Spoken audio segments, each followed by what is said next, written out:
Olá, muito prazer, seja muito bem-vindo a mais um dia do nosso plano de leitura da Bíblia. Hoje nós estamos no dia 301 e faremos a leitura dos capítulos 4, 5 e 6 do livro de Lucas. Então vamos lá, capítulo 4, a tentação de Jesus. Jesus, cheio do Espírito Santo, voltou do Jordão e foi levado pelo Espírito ao deserto, onde durante 40 dias foi tentado pelo diabo. Não comeu nada durante esses dias, e ao fim deles teve fome. O diabo lhe disse: Se és o filho de Deus, manda essa pedra transformar-se em pão. Jesus respondeu: Está escrito: Nem só de pão viverá o homem. O diabo levou a um lugar alto e mostrou-lhe num relance todos os reinos do mundo. E lhe disse: Eu te darei toda a autoridade sobre eles e todo o seu esplendor, porque me foram dados e posso dá-los a quem eu quiser. Então, se me adorares, tudo será teu.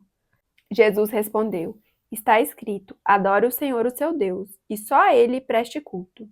O diabo o levou a Jerusalém, colocou-o na parte mais alta do templo e lhe disse: Se és o filho de Deus, joga-te daqui para baixo, pois está escrito: Ele dará ordens a seus anjos a seu respeito para o guardarem. Com as mãos eles o segurarão, para que você não tropece em alguma pedra. Jesus respondeu: Dito está, não ponham à prova o Senhor, o seu Deus. Tendo terminado todas essas tentações, o diabo o deixou até a ocasião oportuna. Jesus é rejeitado em Nazaré.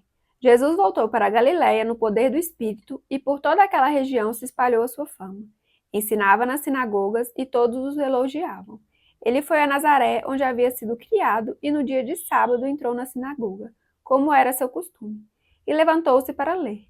Foi-lhe entregue o livro do profeta Isaías. Abriu-o e encontrou o lugar onde está escrito: O Espírito do Senhor está sobre mim, porque ele me ungiu para pregar boas novas aos pobres. Ele me enviou para proclamar liberdade aos presos e recuperação da vista aos cegos, para libertar os oprimidos e proclamar o ano da graça do Senhor. Então ele fechou o livro, devolveu-o ao assistente e assentou-se. Na sinagoga, todos tinham os olhos fitos nele, e ele começou a dizer-lhes: Hoje se cumpriu a escritura que vocês acabaram de ouvir. Todos falavam bem dele e estavam admirados com as palavras de graça que saíam de seus lábios. Mas perguntavam: Não é este o filho de José? Jesus lhes disse: É claro que vocês me citarão este provérbio: Médico, cura-te a ti mesmo. Faze aqui em tua terra o que ouvimos que fizeste em Cafarnaum. Continuou ele: Digo a verdade, nenhum profeta é aceito em sua terra. Asseguro a vocês que havia muitas viúvas em Israel no tempo de Elias, quando o céu foi fechado por 3 anos e meio e houve uma grande fome em toda a terra. Contudo, Elias não foi enviado a nenhuma delas, senão a uma viúva de Sereptá, na região de Sidom. Também havia muitos leprosos em Israel no tempo de Eliseu, o profeta. Todavia, nenhum deles foi purificado, somente Naamã, o sírio. Todos os que estavam na sinagoga ficaram furiosos quando ouviram isso. Levantaram-se, expulsaram-no da cidade e o levaram até o topo da colina sobre a qual fora construída a cidade, a fim de atirá-lo precipício abaixo. Mas Jesus passou por entre eles e retirou-se. Jesus expulsa o espírito imundo. Então ele desceu a Cafarnaum, cidade da Galileia, e no sábado começou a ensinar o povo. Todos ficavam maravilhados com o seu ensino, porque falava com autoridade. Na sinagoga havia um homem possesso de um demônio, de um espírito imundo. Ele gritou com toda a força: Ah, que queres conosco, Jesus de Nazaré? Vieste para nos destruir? Sei quem tu és, o Santo de Deus. Jesus o repreendeu e disse: Cale-se e saia dele. Então o demônio jogou o homem no chão diante de todos e saiu dele sem o ferir. Todos ficaram admirados e diziam uns aos outros: Que palavra é esta? Até aos espíritos imundos ele dá ordens com autoridade e poder e eles saem. E a sua fama se espalhava por toda a região circunvizinha. O poder de Jesus sobre os demônios e as doenças. Jesus saiu da sinagoga e foi à casa de Simão. A sogra de Simão estava com febre alta e pediram a Jesus que fizesse algo por ela. Estando ele em pé junto dela, inclinou-se e repreendeu a febre que a deixou. Ela se levantou imediatamente e passou a servi-los. Ao pôr do sol, o povo trouxe a Jesus todos os que tinham vários tipos de doenças, e ele os curou, impondo as mãos sobre cada um deles. Além disso, de muitas pessoas saíam demônios gritando: Tu és o Filho de Deus. Ele, porém, os repreendia e não permitia que falassem, porque sabiam que ele era o Cristo. Ao romper do dia, Jesus foi para um lugar solitário. As multidões o procuravam e, quando chegaram até onde ele estava, insistiram que não as deixasse. Mas ele disse: é necessário que eu pregue as boas novas do reino de Deus noutras cidades também, porque para isso fui enviado. E continuava pregando nas sinagogas da Judéia. Capítulo 6. Jesus chama os primeiros discípulos. Certo dia, Jesus estava perto do lago de Genezaré e uma multidão o comprimia de todos os lados para ouvir a palavra de Deus. Viu à beira do lago 2 barcos deixados ali pelos pescadores que estavam lavando as suas redes. Entrou num dos barcos, o que pertencia a Simão, e pediu-lhe que o afastasse um pouco da praia. Então sentou-se e do barco ensinava o povo. Tendo acabado de falar, disse a Simão: vá para onde as águas são mais fundas, e a todos lancem as redes para a pesca. Simão respondeu: Mestre, esforçamo-nos a noite inteira e não pegamos nada. Mas, porque és tu quem está dizendo isto, vou lançar as redes. Quando o fizeram, pegaram tal quantidade de peixe que as redes começaram a rasgar-se. Então fizeram sinais a seus companheiros no outro barco para que viessem ajudá-los, e eles vieram e encheram ambos os barcos, ao ponto de começarem a afundar. Quando Simão Pedro viu isso, prostrou-se aos pés de Jesus e disse: afasta-te de mim, Senhor, porque sou um homem pecador. Pois ele e todos os seus companheiros estavam perplexos com a pesca que haviam feito, como também Tiago e João, os filhos de Zebedeu, sócios de Simão. Jesus disse a Simão: não tenha medo, de agora em diante você será pescador de homens. Eles então arrastaram seus barcos para a praia, deixaram tudo e o seguiram. A cura de um leproso. Estando Jesus numa das cidades, passou um homem coberto de lepra. Quando viu Jesus, prostou-se com o rosto em terra e rogou-lhe: se quiseres, podes purificar-me. Jesus estendeu a mão e tocou nele, dizendo: quero, seja purificado. E imediatamente a lepra o deixou. Então Jesus lhe ordenou: não conte isso a ninguém, mas vá mostrar ao sacerdote e ofereça pela sua purificação os sacrifícios que Moisés ordenou, para que sirva de testemunho. Todavia, as notícias a respeito dele se espalhavam ainda mais, de forma que multidões vinham para ouvi-lo e para serem curadas de suas doenças. Mas Jesus retirava-se para lugares solitários e orava. Jesus cura um paralítico. Certo dia, quando ele ensinava, estavam sentados ali fariseus e mestres da lei, procedentes de todos os povoados da Galileia, da Judéia e de Jerusalém. E o poder do Senhor estava com ele para curar os doentes. Vieram alguns homens trazendo um paralítico numa maca e tentaram fazê-lo entrar na casa, para colocá-lo diante de Jesus. Não conseguindo fazer isso, por causa da multidão, subiram ao terraço e o baixaram em sua maca, através de uma abertura, até o meio da multidão, bem em frente de Jesus. Vendo a fé que eles tinham, Jesus disse: homem, os seus pecados estão perdoados.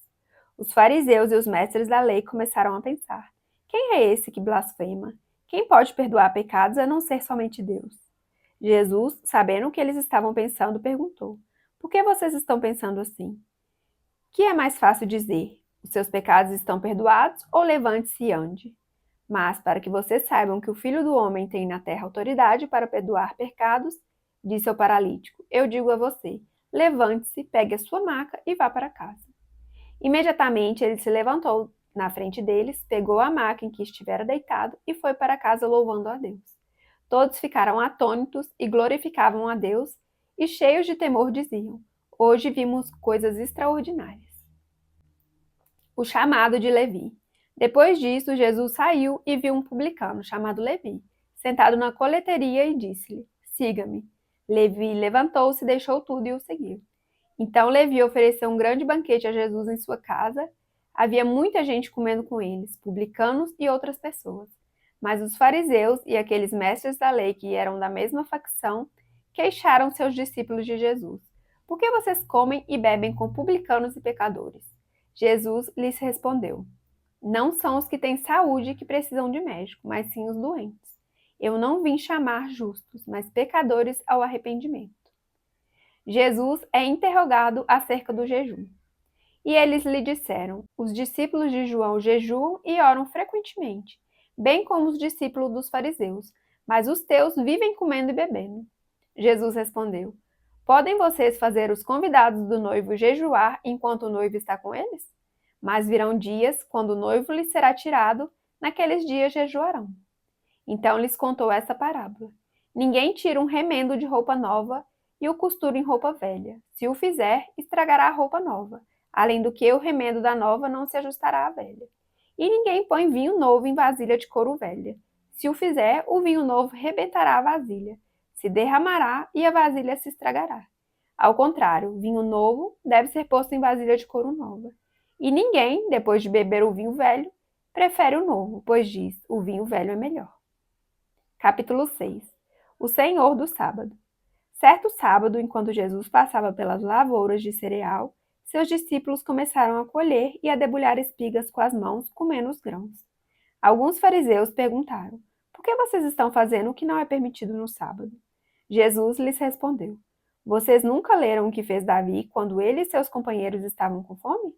Ele entrou na casa de Deus e, tomando os pães da presença, comeu o que apenas aos sacerdotes era permitido comer e os deu também aos seus companheiros. E então lhes disse: o Filho do Homem é Senhor do sábado. Noutro sábado, ele entrou na sinagoga e começou a ensinar. Estava ali um homem cuja mão direita era atrofiada. Os fariseus e os mestres da lei estavam procurando um motivo para acusar Jesus.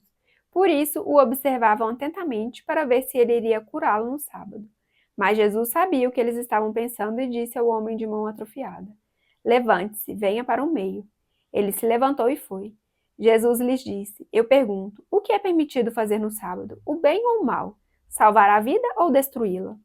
Então olhou para todos os que estavam à sua volta e disse ao homem: estenda a mão. Ele a estendeu e ela foi restaurada. Mas eles ficaram furiosos e começaram a discutir entre si o que poderiam fazer contra Jesus.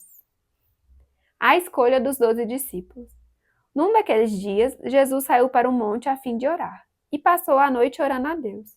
Ao amanhecer, chamou seus discípulos e escolheu 12 deles, a quem também designou apóstolos: Simão, a quem deu o nome de Pedro, seu irmão André, Tiago, João, Filipe, Bartolomeu, Mateus, Tomé, Tiago, filho de Alfeu, Simão, chamado Zelote, Judas, filho de Tiago, e Judas Iscariotes, que veio a ser o traidor.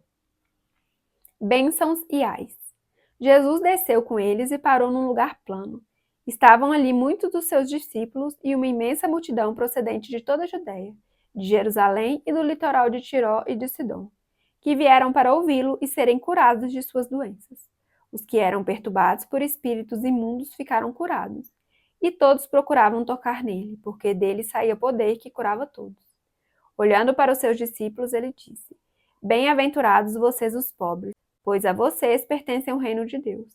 Bem-aventurados vocês que agora têm fome, pois serão satisfeitos. Bem-aventurados vocês que agora choram, pois haverão de rir. Bem-aventurados serão vocês quando os odiarem, expulsarem e insultarem, e eliminarem o nome de vocês como sendo mau, por causa do Filho do Homem.